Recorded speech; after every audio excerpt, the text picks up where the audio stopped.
my story and my truth is rooted in my job experiences. Outside of having a lot of life experiences and a lot of love and a lot of understanding and a lot of good experiences, my job has uh, reevaluated my mindset on the essence of people. These have been my job experiences, and I think they're for specific reasons. My first job, my first boss, um, proceeded to call me boy every day that I worked. Specifically, he was originally from the South, and I kind of understood what he meant, and you know the environment I worked in was a clerical environment, and I needed a job, honestly, so I tolerated being called boy. Um, at the national retailer Sam's Club, I was verbally harassed by my direct supervisor, who definitely shared some things that I could only label as redneck tendencies because when I tried to really uh, understand his vocabulary, that's the only thing I could find when I did research.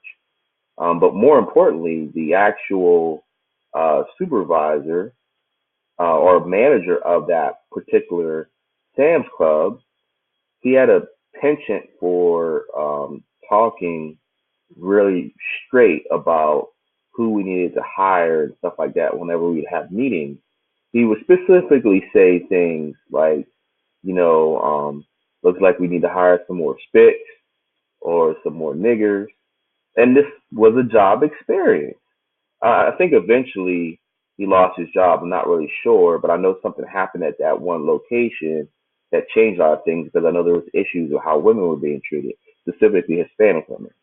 Um, Another infamous job experience was a person who specifically hired me and told me because I wasn't like the rest of them. I never really asked who them was, but I assumed that them was speaking my fellow brothers and sisters of color. And I've had countless jobs where um, they kind of treat me or talk to me as if I'm the token black guy, the guy that understands, because I'm a little bit more specific in how I speak. I don't speak slang per se. But my most recent job experience and most hurtful one was a job that I was very passionate about and thought that that's where I was going to be and kind of build my life around that. We had a boss who was what I call an undercover racist, which is someone who doesn't have the guts to actually say what they mean, but they do little things to let you know where they're at. So obviously, if you're listening to this, you can tell me. Um, Now, everyone that worked there in the particular cubicle, they had their cubicle decorated specifically on their birthday by my boss, who went out of his way to pick the decorations himself. I, being the only person of color there at the time, my cubicle was decorated in caution tape.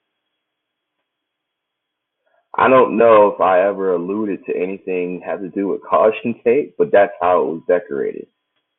And so I've always realized in my job experiences that I'm different because I was made to feel different. Not that I asked to be treated differently, not that I asked for any, special treatment or anything else, any exception to the rules, anything like that. I was made to feel different.